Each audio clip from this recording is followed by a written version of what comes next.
제2부 시대로는요, 제가 소제목을 돼지떼 죽음을 향해 비탈길을 내달리다로 잡아봤습니다.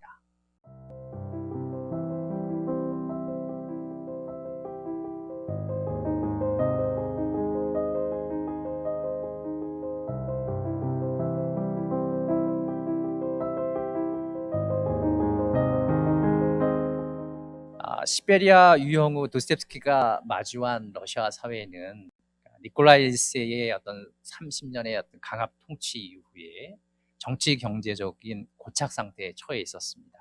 특히 니콜라이 1세 때 진행됐던 크림 전쟁에서의 패배로 러시아가 서유럽의 강대국에 밀리는 상황이었습니다.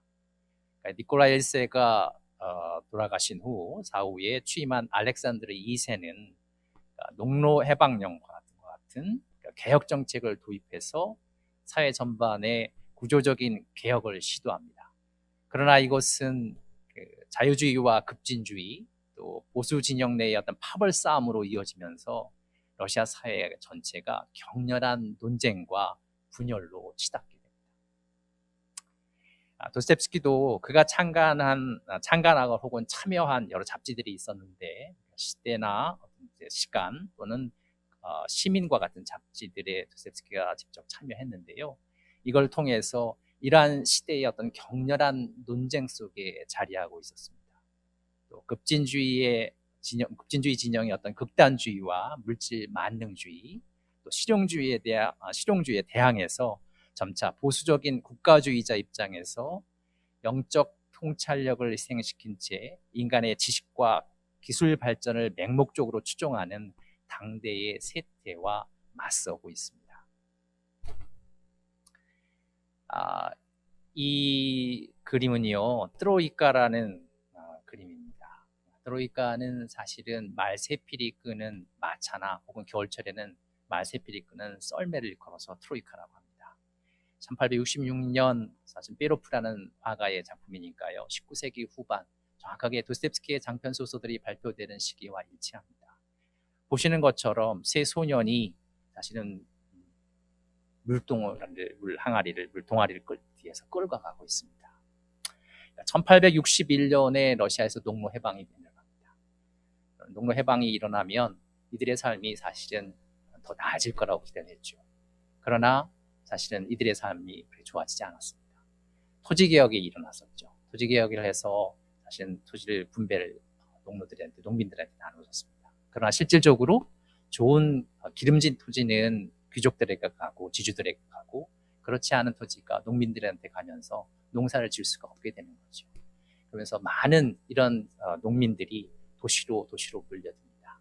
그래서 실제로 이런 이야기를 전달하는 것, 그러니까 농로 해방이 일어났지만 그들의 삶의 상태는 달라지지 않았다라고 보고하는 것이 사실 쥐아벌에서 주인공 지방의 지주였었던 스비들 갈로프가 그런 이야기를 합니다. 그들의 삶은 별로 달라지지 않았다라고 합니다. 이 그림에서도 가운데 있는 이 소년이 이반입니다. 실제로 화가가 길에서 지나가던 어머니와 지나가던 이 소년을 데리고 왔습니다. 부제가 뭐였냐면 사실은 물동아리를 우치에니키 마스트레브이 메주모드라고 해서 공방에서 일하는 그 제자들, 일종의 공방에서 배우는 도제들이겠죠. 도제들이 물동아리를 끌고 가고 있다라는 부제를 지금 붙여놓고 있습니다. 얘기는 이 소년이 사실은 시골에 올라와서 이 공방에 취직을 해서 일을 하고 있는 거죠. 근데 이 소년이 나중에 죽습니다. 그러니까 이 소년들 아주 열악한 힘겨운 어떤 상황 같은 거. 그래서 농로 해방 이후에 농촌 인구들이 도시로 몰려들고 그럼에도 이들의 삶은 계속 나아지는 것이 아니고 힘겨워지는 그런 상황. 이런 상황이 사실 화가들의 눈에 포착됐을 뿐만 아니라 도스토옙스키 작품에도 고스란히 전달되고 있는 거죠. 하나 더 보실까요? 평등하지 않은 결혼이라는 푸키료프라는 러시아의 화가가 역시 1862년이니까 도스토옙스키 죄와벌 그 무렵에 죄와벌 직전에 쓰여진 그림이라고 할 수 있겠습니다. 이상하죠? 그림이 결혼식이긴 결혼식인데 성당에서 지금 결혼식이 벌어지고 있습니다. 성직자가 사실은 어린 신부에게 반지를 건네고 있습니다. 건네는데 소녀의 손이 보시는 것처럼 별로 받고 싶지 않아요. 힘이 하나도 없지요. 손에 들고 있는 양초를 보시면 양초도 자칫하면 떨어질 것 같아요. 그렇죠? 실제로 있었던 일. 여기 있는 맨 오른쪽에 있는 사실 그 맨 오른쪽에 있는 사람이 이 화가 뿌끼룡프입니다. 화가와 신부는 친구 사이였습니다. 그리고 그날 결혼식에 참석을 했던 거죠. 이 할아버지는 이 노인은 사실은 모스크바에 큰 공장도 가지고 있고 사실은 저쪽 북쪽에서부터 시작해서 남쪽 콘스탄티노플에 이르는 러시아에서 유럽에서 가장 긴 강이 볼가강인데요. 그 볼가강을 따라서 무역을 하던 무역상이었습니다. 이 소녀가 나중에 나이를 먹고 난 다음에 소녀의 초상화가 발견이 됩니다. 그 발견되는 곳이 어디였냐면 이 볼가강 유역에 이런 노인들이 일종의 젊은 부인들 혹은 첩을 데리고 살던 그 마을에서 이 소녀의 나이 먹고 난 다음에 초상화가 발견이 됩니다. 실제로 있었던 거예요. 그러니까 화가가 사실은 원래 이 오른쪽에 있는 아주 잘생긴 남자, 이 화가가 이 자리에 누가 있었냐면 이 소녀의 원래의 남자친구가 있었습니다. 세 사람이 같이 친구 사이였던 거죠. 근데 소녀와 이 남자친구는 집안의 반대로 결혼할 수가 없었고 그래서 헤어지고 난 다음에 사실은 결혼을 소녀가 노인에게 하게 됐던 거예요. 원치 않는 결혼인 거죠. 그러니까 화가가 이걸 통해서 뭘 얘기하는 거예요? 사실 이건 아니지 않나요? 고발하는 거죠. 근데 여러분 이 이야기가 단지 화가가 포착한 시선일 뿐만 아니라 실제로 도스토옙스키 작품에도 등장합니다. 어디 나오죠? 지어버린 것. 역시 스비디갈로프가 베체르부르크로 올라왔죠. 시골에서 올라왔을 때 두냐 라스콜니코프 여동생인 두냐에게 계속 마음을 두고서 올라오지만 그러나 실질적으로 그거에 나이 어린 신부를 돈을 주고 그러니까 일종의 매매를 해서 데리고 가려고 했었던 것을 작품에서 묘사가 됩니다. 그러니까 이런 시대 상황이었다.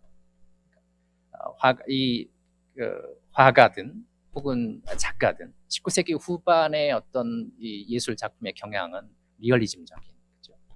리얼리즘적인 경향을 띠고 있습니다. 근데 우리가 단순하게 사회 현실을 그대로 그려주는 것이 아니라 있는 그대로의 어떤 현실을 가져올 뿐만 아니라 그 안에 사실 비판적인 시선을 갖추고 있는 거예요. 그래서 19세기 후반에 19세기 러시아의 문학 작품들은 리얼리즘인데 사실은 비판적 리얼리즘이라고 해서 크리티컬 리얼리즘이라고 읽었습니다. 도스토옙스키의 작품도 사실은 이런 크리티컬 리얼리즘의 사격을 띠고 있는 것이죠. 그럴 뿐만 아니라 이러한 시대 상황에서 그러면 결국 무슨 일이 벌어지냐면 그런 사회적인 불평등, 경제적인 불평등 이런 일이 벌어지면 결국은 혁명의 움직임이 일어날 수밖에 없습니다. 이 작품은 아무도 기다리지 않았다는 일기야 렛빈의 화가의 작품입니다.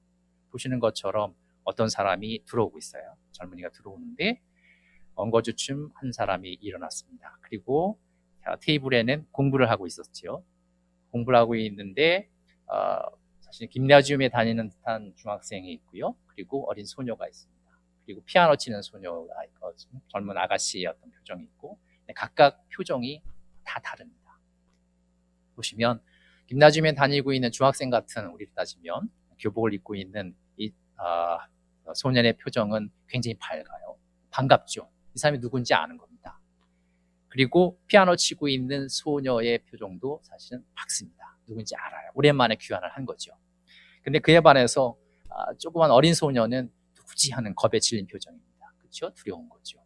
그러니까 오랫동안 집에서 떠나갔었던 사람이 귀환을 하고 있는데 엉거주춤 일어난 이분은 사실 큐레이터 선생님들한테 제가 물어보니까 사실은 어머니라고 합니다. 가정교사인지 어머니인지 제가 궁금해서 물어봤었는데 아마 어머니라고 합니다.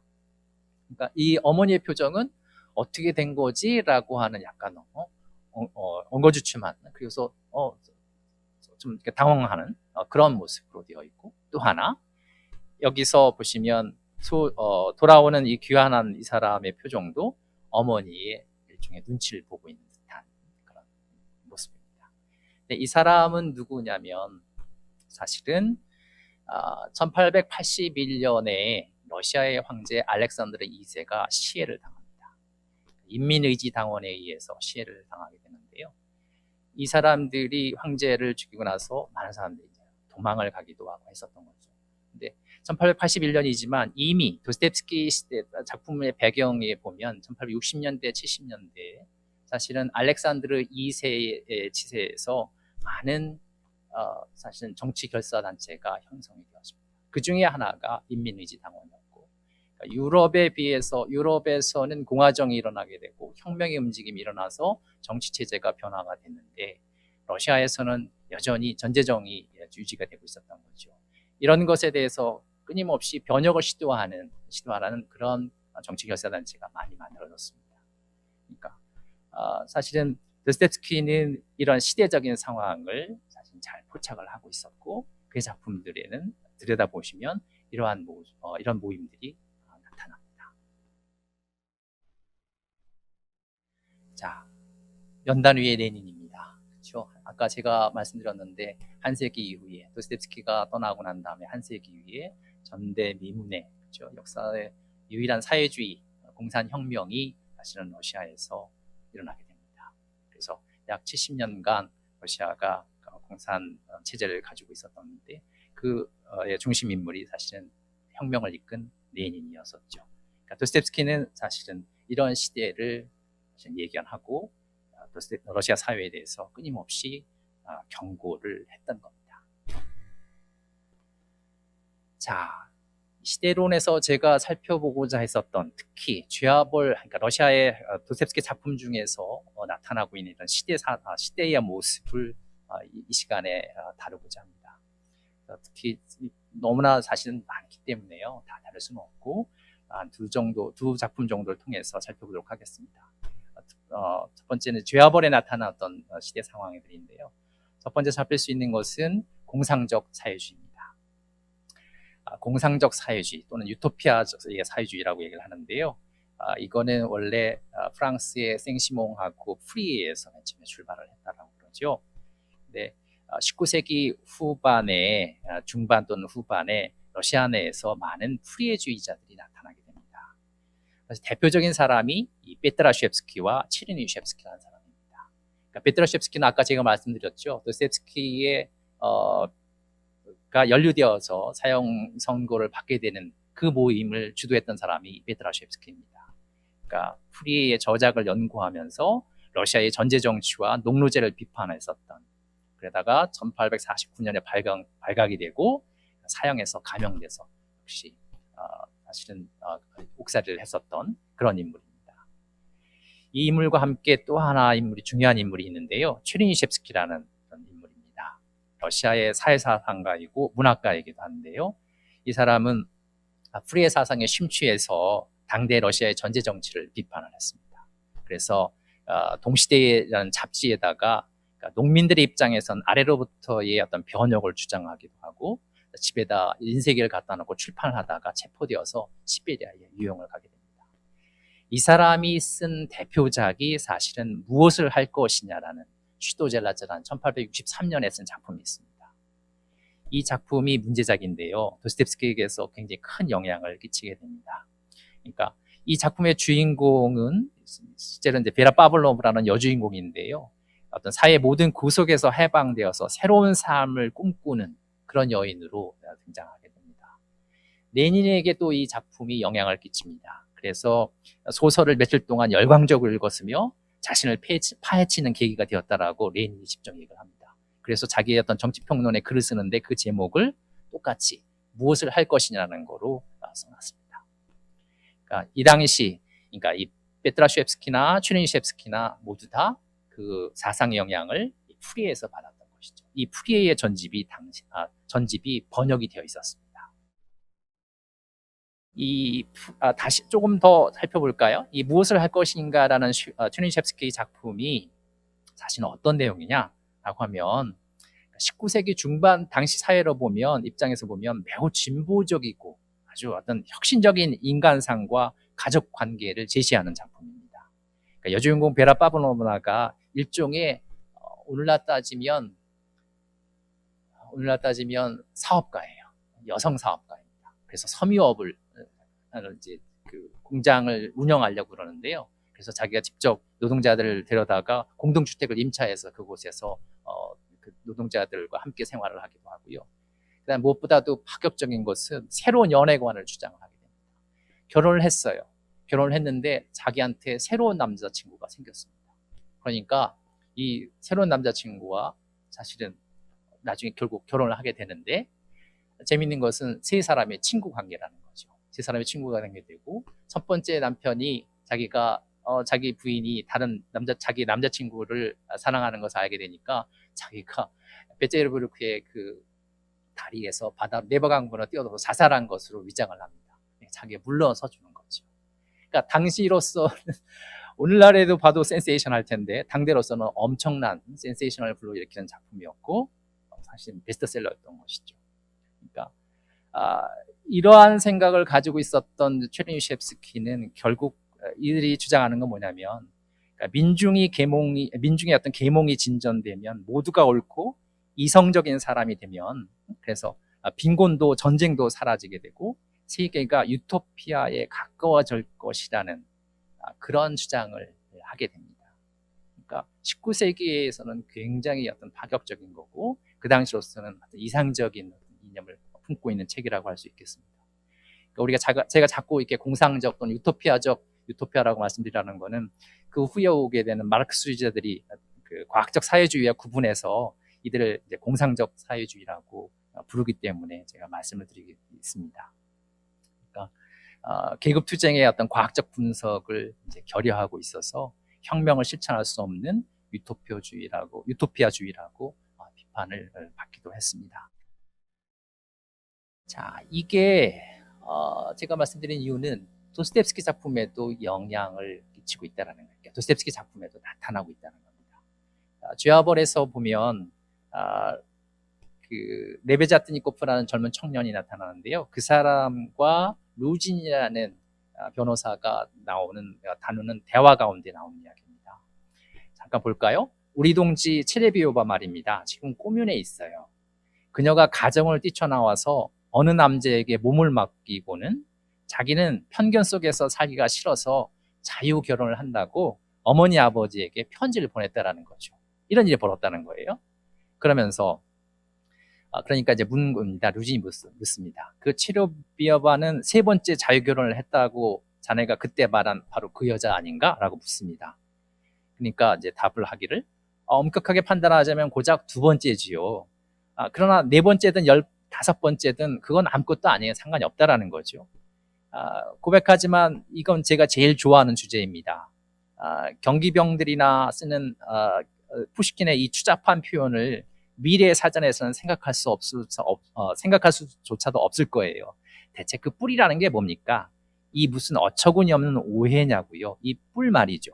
여기서 말하는 뿔은 뭐냐면 사실은 불륜입니다. 그러니까 불륜을 난 여자를 일컬어서 이제 머리에 뿔이 났다라고 좀 사실 표현을 하고 있는 건데요. 이게 자기가 보기에는, 그러니까 이제 그 레베자트니코프가 생각하는 거죠. 이런 꼬뮌 생활을 하게 되면 이러한 사실은 불륜이라는 것이 성립할 수 없다라는 거죠. 그러니까 이런 제도 자체가, 결혼제도 자체가, 일부 일처제의 이런 제도 자체가 레베자트니코프에게 보면 어리석은 불합리한 제도라는 겁니다. 그래서 마지막에 자기는 그런 얘기를 해요. 자기가 결혼을 하게 되면 자유결혼이든 법적인 결혼이든 상관은 없다라는 거예요.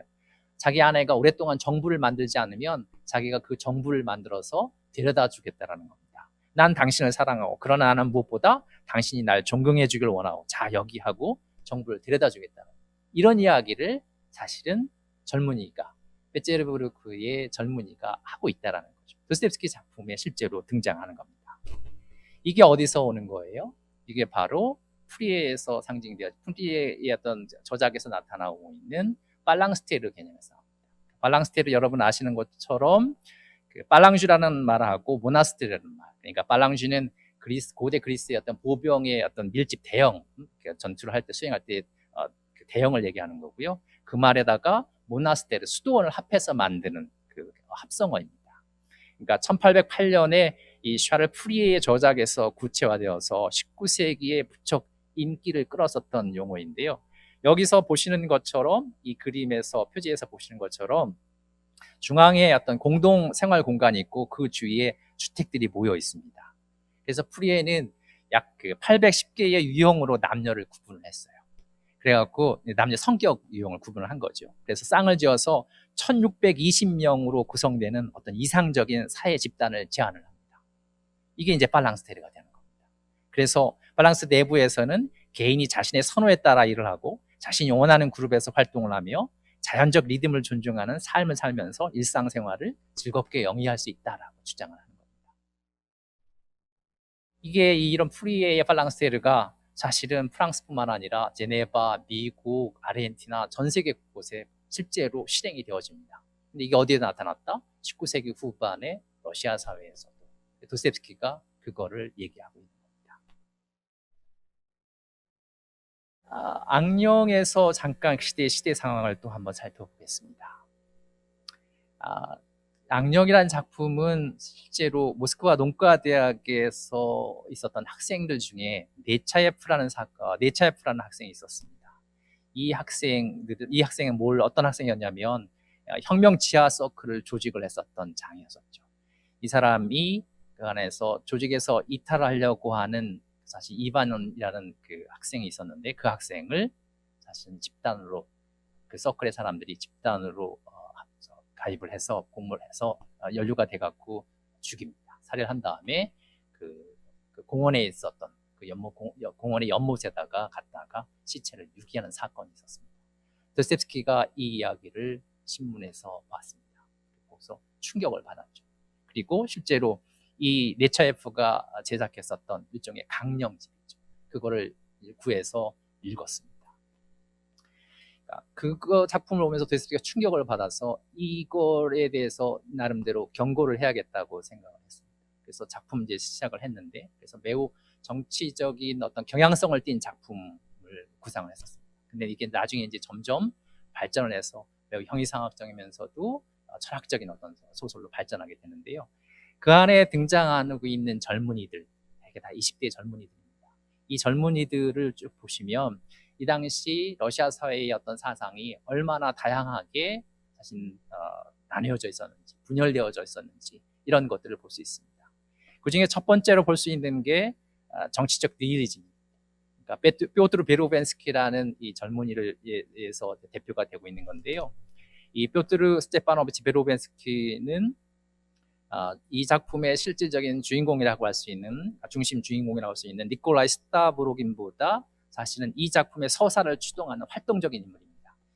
짧은 시간에 말씀드리기가 어려운데, 외적인 여러 가지 방화 사건, 살인 사건들이 일어나는데요. 이런 외적 사건들의 중심은 바로 이 뾰트르 베로벤스키가 이끌어가는 겁니다. 그리고 이 사람이 만든 어떤 정치 결사단체가 뭐냐면 광신적 혁명사상의 비밀 결사단체를 만들었고, 그 사람이 5사람이 가입이 되어 있습니다. 그 중에 우두머리가 되는 거죠.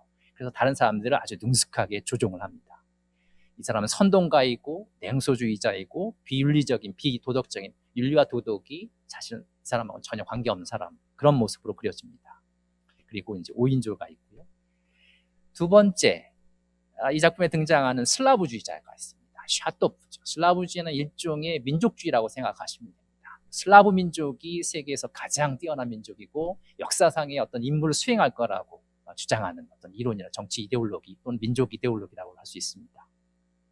그러니까 샤토프는 이념을 어떤 슬라브주의로 바꿔서 극단화시킨 인물이라고 할 수 있고요. 근데 이 사람이 한때는 이 조직에 관여를 했었어요. 가입을 했었는데 이제는 자신의 신념에 따라서 조직에서 나오려고 합니다. 아까 말씀드렸던 것처럼 네차예프와의 사건하고 굉장히 유사하게 구성이 되는 거죠. 탈퇴를 하려고 해요. 왜? 이 사람은 러시아와 러시아 민중의 세계사적 사명을 믿습니다. 그래서 그에 따라서 이제 안 맞으니까, 혁명적인 움직임하고 안 맞으니까 탈퇴를 하려고 합니다. 그런데 그 결과 이 비밀 결사 5인조에 의해서 살해가 됩니다. 그러니까 그리고 뾰트르는 이 샤토프의 죽음을 자기들이 죽인 것이 아니라 자살을 시도하려고 하는 다른 인물인 키릴로프가 이 사람을 죽였다라고 덮어 씌우려고 계략을 꾸밉니다. 자, 그 다음 또 하나 등장하는 사상이 사실은 인신사상입니다. 이 키릴로프라는 사람인데요. 이 사람은 28살의 어떤 건축기사입니다. 그러니까 무신론자이고 더 나아가서 인신론자입니다. 사람이 신이 될 수 있다라는 이념을 갖고 있는 사람. 이 사람은 평생 10만 원을 생각한 사람이에요. 그래서 사람들이 왜 자살을 하지 못할까? 자살하지 못하는 이유가 무엇인가라고 그 이유를 찾고자 하는 사람입니다. 그러니까 키릴로프는 자살을 통해 신이 되고자 하는 일종의 인신사상가이고요. 그래서 자신에게 큰 의미가 없는 죽음 이후를 이용하도록 이 조직원 사람들에게 사실 제안한 바도 있습니다. 그런 인물로 등장하죠. 자, 그 다음은 사실은 허무주의를 대표하고 있는 인물인 스타브로긴이라는 인물이 등장합니다. 그러니까 이 스타브로긴이 실제로는 뾰트르와 샤토프와 키릴로프의 실질적인 스승입니다. 한때 이들에게 이런 이념들을 가르쳐주고 이들을 따르도록 했었던 그런 인물이었던 거죠. 그러나 정작 본인은 그 어떤 이념에도 자신을 이제는 맡길 수 없는 인물, 그런 인물로 내면이 텅 빈 공허한 인물로 작품이 제시가 됩니다. 그래서 당연히 신앙도 없는 인물이고요. 결국은 생을 자살로 마감을 하게 됩니다. 자, 제가 하나 인용문을 가지고 왔는데요. 이 작품에 등장하는 인용문입니다. 제가 한번 읽어보겠습니다. 아까 말씀드렸던 뾰트르, 정치적 테러부터 시작해서 정치적 운동을 선동하고 있는 이 뾰트르의 아버지인데요.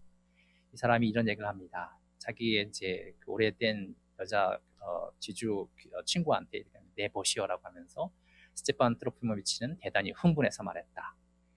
지금 나는 한 가지 비유가 떠올랐어요. 봐요. 이건 꼭 우리 러시아와 같아요. 환자에게서 나와 돼지떼 속으로 들어간 그 악령들. 이건 모두 독이자 모두 전염병이자 하나같이 불결한 것. 위대하고 사랑스러운 우리 환자, 즉 우리 러시아에서 수세기 동안 우울거린 온갖 악령과 악령 새끼들입니다.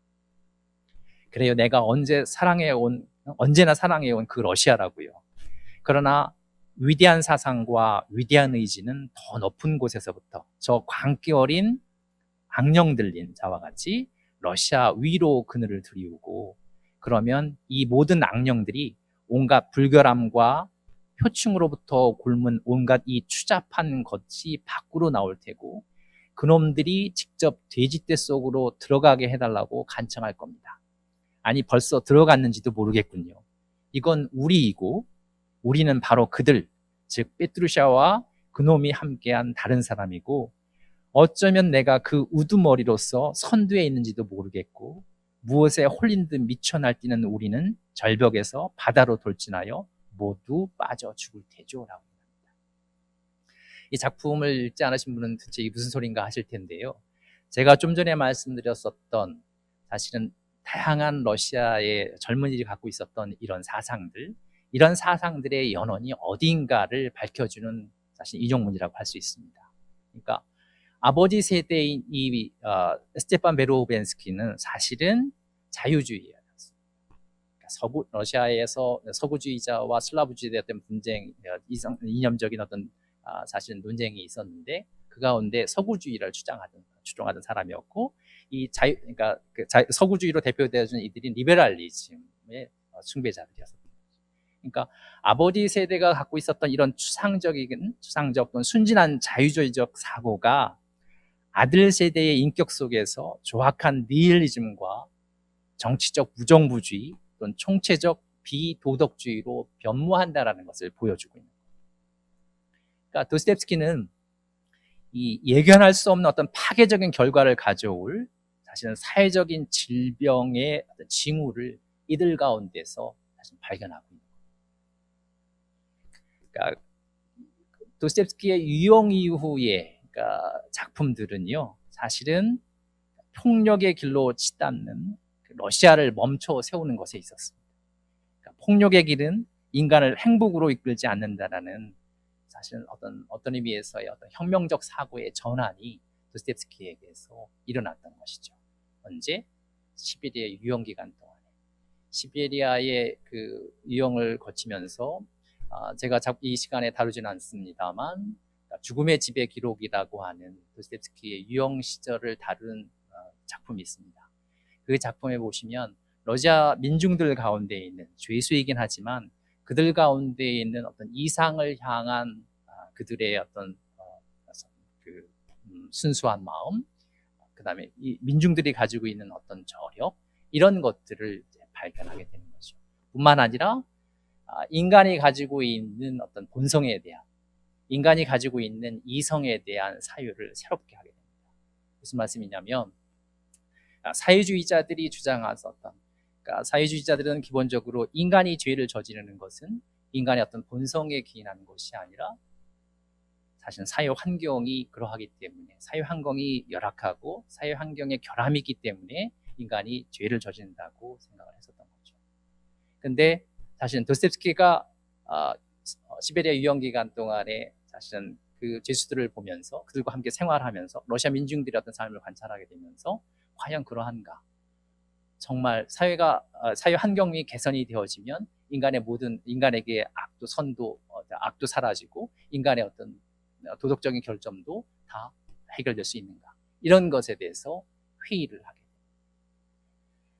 이러한 것, 그러니까 이 작품에서 지금 보여주고 있는 그 악령에서 이야기하고 있는 이 이야기들도요. 그러니까 이 스테판 베로벤스키가 가지고 있었던 어떤 의미에서 굉장히 그 리버럴 자유주의적이고 서구주의적인 그런 사상들이 갖고 있는 그것이 나중에 어떤 폐해를 가져올 것인지를 도스토옙스키가 일종의 사실 경고를 하고 있는 것이라고 할 수 있겠습니다.